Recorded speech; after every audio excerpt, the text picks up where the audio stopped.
বিশ্বকাপের প্রতিটি ম্যাচ যেন নতুন ইতিহাসের জন্ম দিচ্ছে। কোথাও রেকর্ড করছে, কোথাও রেকর্ড ভাঙছে।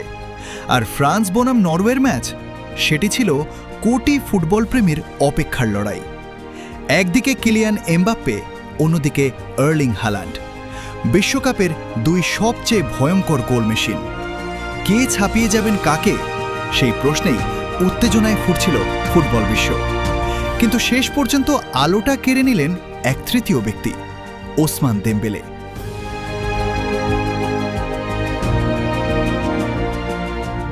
মাত্র ৩২ মিনিটেই হ্যাট্রিক এবং বিশ্বকাপ ইতিহাসের দ্বিতীয় দ্রুততম হ্যাট্রিকের রেকর্ড গড়ে নিজের নাম লিখলেন ইতিহাসের পাতায়।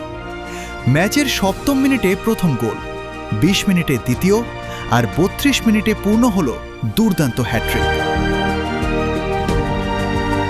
মাত্র আধা ঘন্টার ঝড়ে কার্যত শেষ হয়ে যায় নরওয়ের লড়াই। এর চেয়েও বড় বিষয়, বিশ্বকাপের ইতিহাসে এর চেয়ে দ্রুত হ্যাট্রিক করেছেন মাত্র একজন।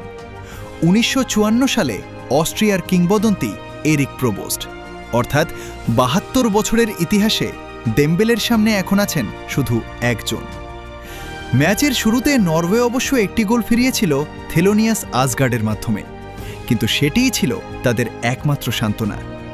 শেষ দিকে দেজিরে দুয়ের গোল ফ্রান্সের জয়কে আরও বড় করে।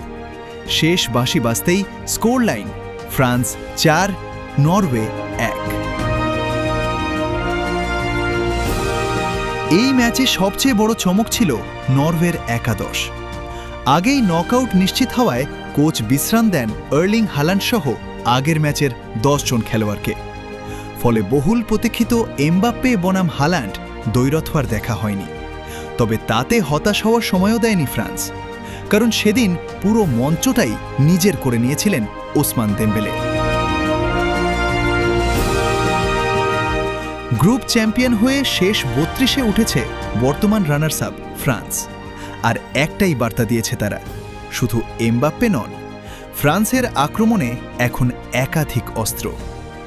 আর সেই অস্ত্রের ধার কতটা ভয়ঙ্কর, তার সবচেয়ে বড় প্রমাণ হয়ে থাকল দেমবেলের এই ঐতিহাসিক হ্যাট্রিক। শিকড় টিভি, কানাডা।